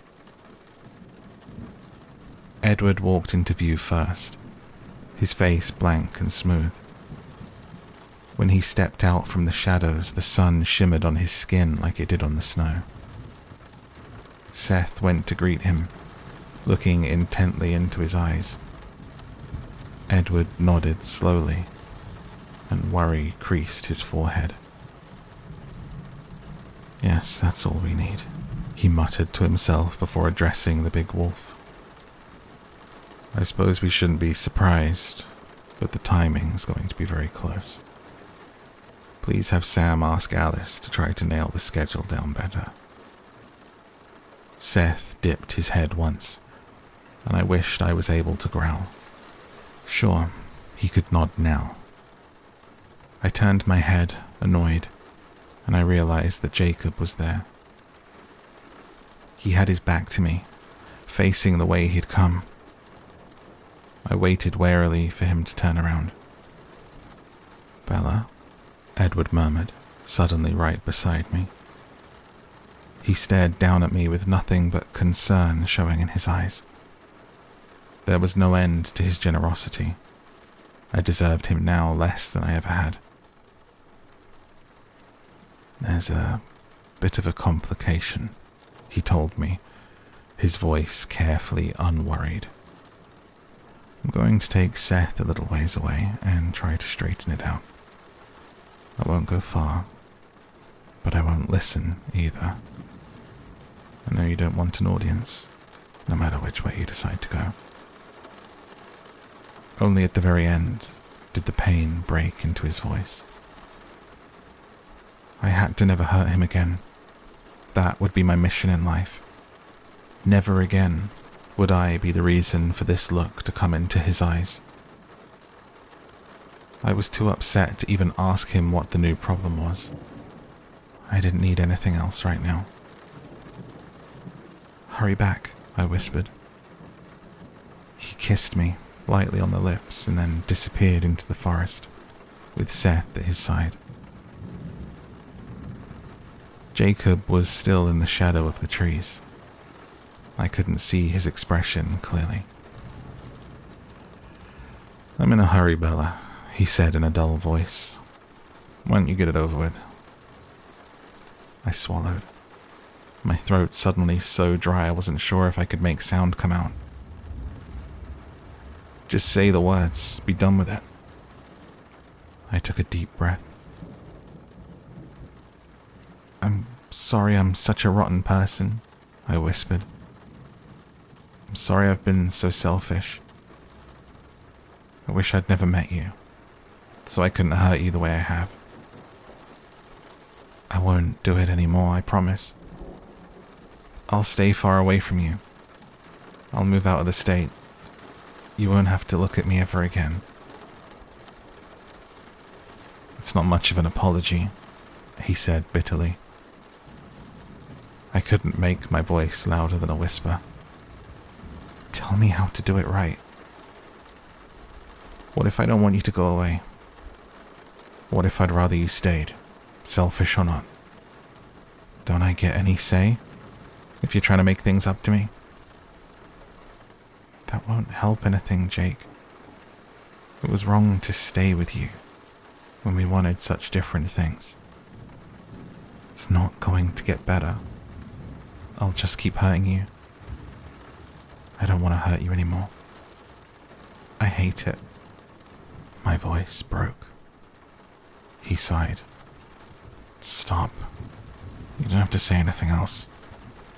I understand." I wanted to tell him how much I would miss him, but I bit my tongue.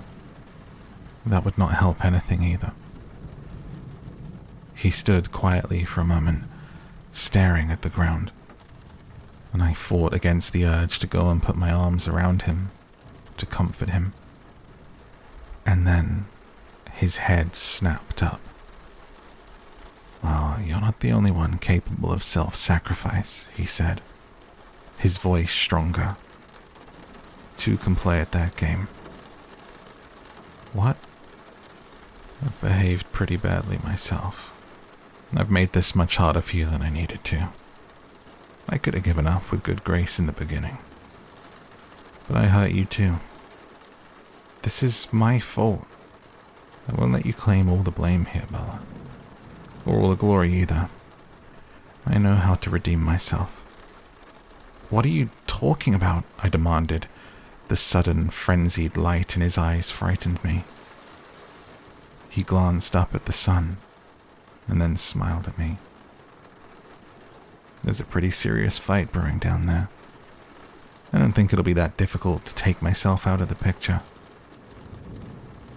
His words sank into my brain, slowly, one by one, and I couldn't breathe.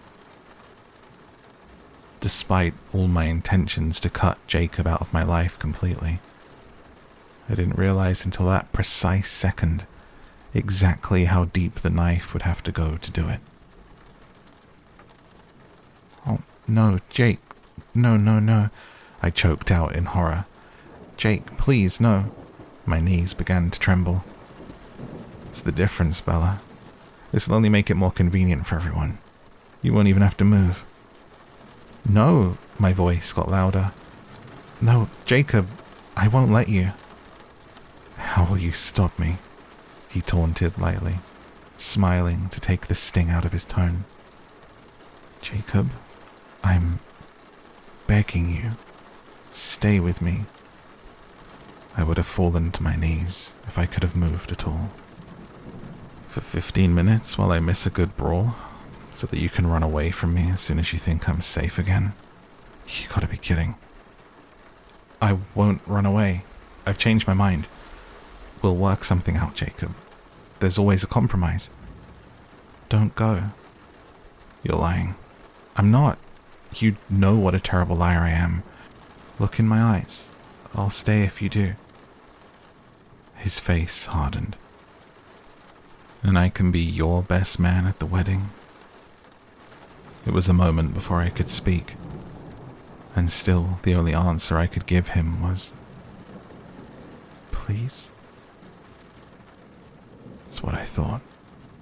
His face going calm again, but for the turbulent light in his eyes. I love you, Bella, he murmured. I love you, Jacob, I whispered brokenly. He smiled. I know that better than you do. He turned to walk away. Anything, I called after him in a strangled voice. Anything you want, Jacob. Just don't do this. He paused, turning slowly. I don't really think you mean that. Stay, I begged. He shook his head.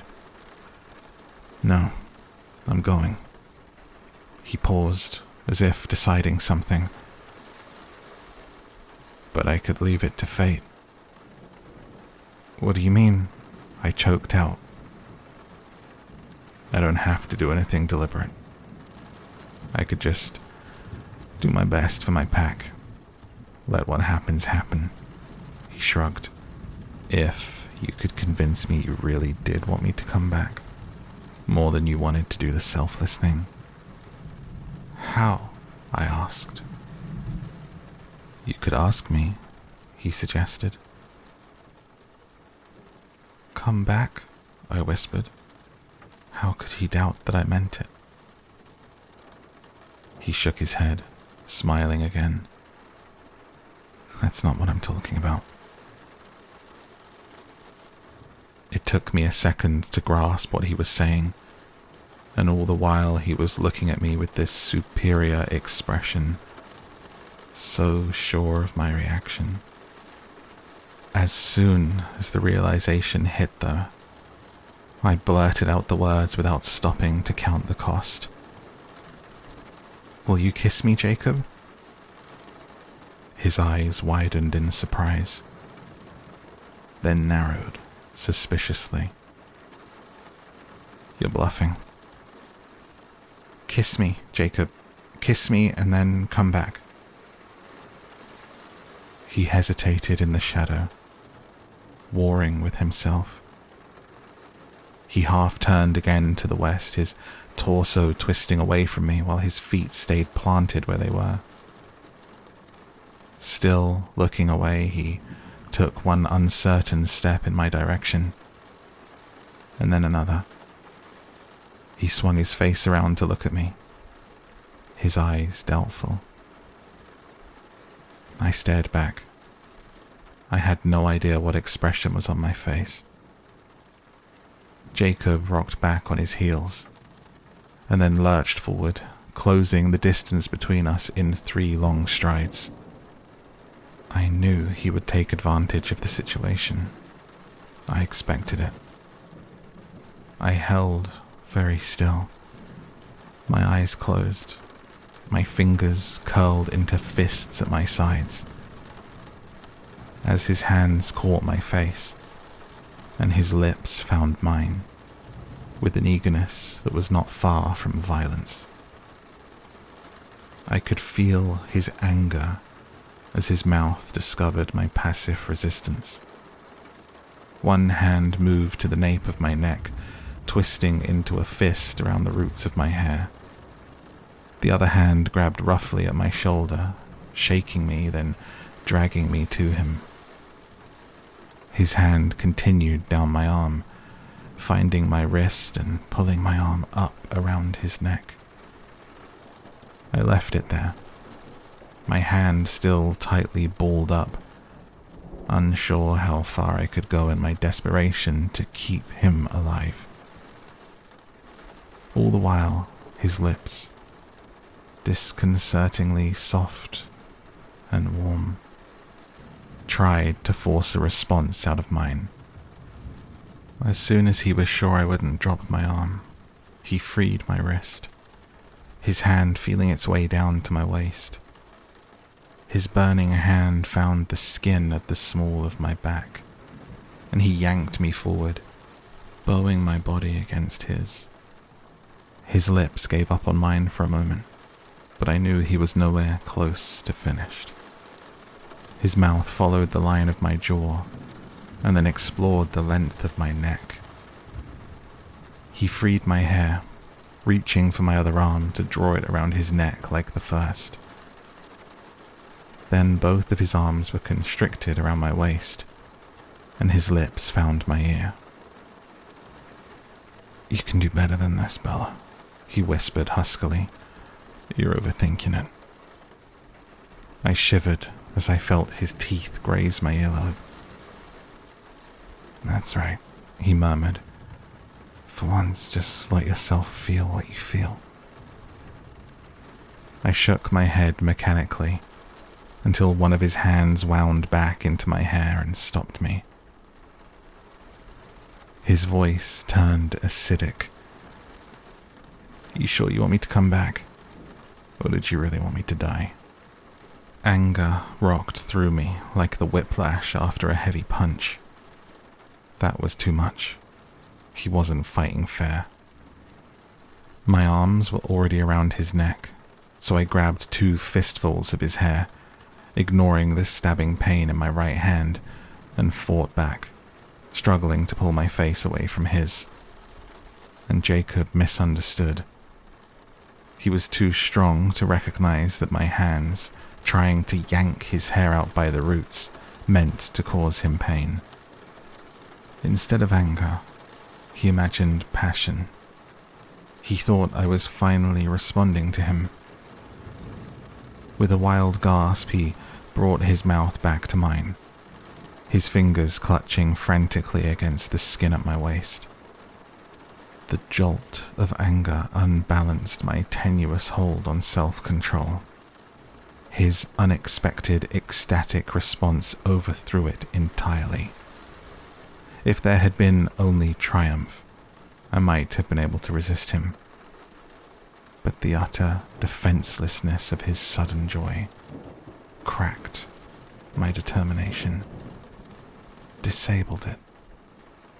My brain disconnected from my body, and I was kissing him back.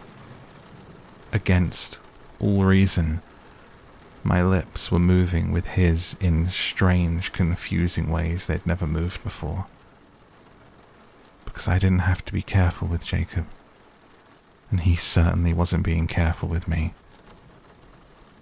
My fingers tightened in his hair, but I was pulling him closer now.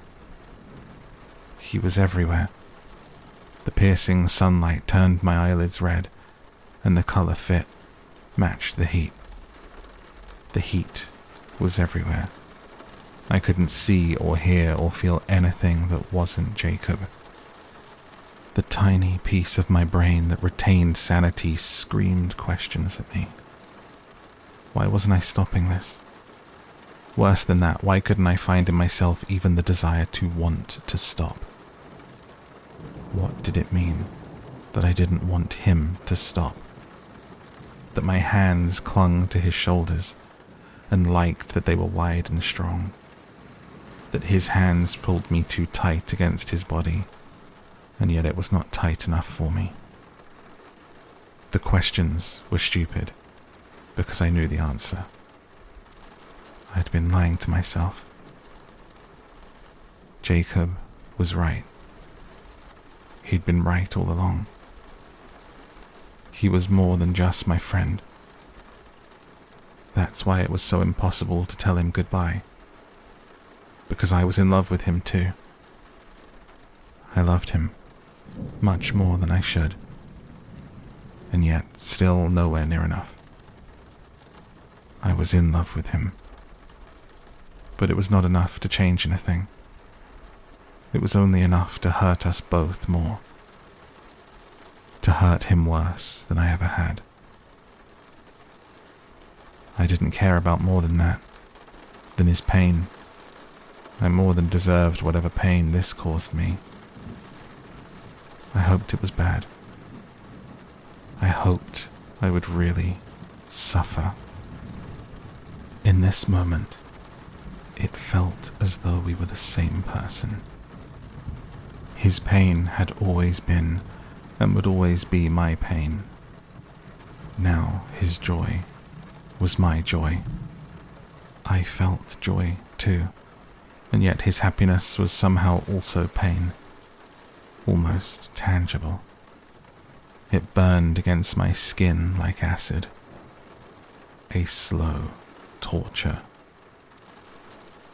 For one brief, never-ending second, an entirely different path expanded behind the lids of my tear-wet eyes, as if I were looking through the filter of Jacob's thoughts. I could see exactly what I was going to give up, exactly what this new self-knowledge would not save me from losing. I could see Charlie and Renee mixed into a strange collage with Billy and Sam and LaPush. I could see years passing and meaning something as they passed, changing me. I could see the enormous red-brown wolf that I loved, always standing as protector if I needed him. For the tiniest fragment of that second, I saw the bobbing heads of two small black-haired children running away from me into the familiar forest. When they disappeared, they took the rest of the vision with them. And then, quite distinctly, I felt the splintering along the fissure line in my heart as the smaller part wrenched itself away from the whole. Jacob's lips were still before mine were. I opened my eyes, and he was staring at me with wonder and elation. "I have to leave," he whispered. "No." He smiled, pleased by my response. "I won't be long," he promised. "But one thing first." He bent to kiss me again, and there was no reason to resist. What would be the point? This time was different. His hands were soft on my face, and his warm lips were gentle, unexpectedly hesitant. It was brief and very, very sweet. His arms curled around me, and he hugged me securely while he whispered in my ear. That should have been our first kiss. Better late than never. Against his chest, where he couldn't see, the tears welled up and spilled over.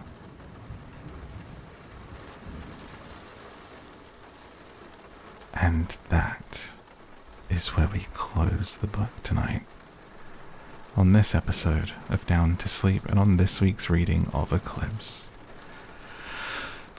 My goodness, what a final part of this story that was. This was a crazy episode. As always, I love reading conversations between Bella and Edward. It's like my favorite thing about this series. I love reading that. Edward, as ever, a wonderful fiancé in this reading, doesn't put a foot wrong, and she is thinking about how great he is and that she never wants to hurt him again. And she talks about getting whiplash during that kiss, the whiplash of her saying she'll never hurt Edward again, and then doing the worst thing possible. But we have to talk about the fact that that kiss was completely manipulated out of her. can't be fully mad at Bella because Jacob was just disgusting in this episode. The first half of that kiss reads so uncomfortably, like so uncomfortable. Really manipulated it out of her with his like, oh, I'll go die in the fight then. Like, oh, if you don't ring me back, I'm gonna do something stupid. It's that kind of play. It's like, I mean, again, we have to remind ourselves, this is a 16 or 17-year-old boy. He's stupid and it fits the character. But just because it fits the character doesn't make it any less gross. It was a gross move and a gross kiss. And the way that the situation played out, I'm honestly not sure what to make of Bella's reaction. It's been clear through this whole series and saga that yes, she does very much care for Jacob. I've never really felt that being more than a friendship thing until this moment. And the fact that it was kind of, I don't know, the way that it came about being so uncomfortable makes it hard to believe. But I guess we'll see what happens. We'll see what she makes of it, what Edward makes of it. I can't imagine he's going to be very happy, but we'll find out next time. A lot to digest on this one. I feel like I could talk about it for so long because it was so crazy, but I would be going around in circles because I'm just in shock by how awful that behaviour was from Jacob. Again, why do I only ever hear slander about my beloved Edward, my good old-fashioned lover boy, being toxic and manipulative when Jacob does stuff like this? It's ridiculous. But still, more of this story to come and another book to go, so I guess we'll find out and have our big debriefs at the end, as well as watching the movies and everything else and get all the viewpoints. Just loving this series, loving getting to experience it with you for the first time, and for some of you to re-experience it and hopefully love it from a different viewpoint as well. And I hope that you enjoyed this reading. I look forward to next week, as I'm sure you do. So, until then, have a wonderful weekend, and I'll see you next time. Good night.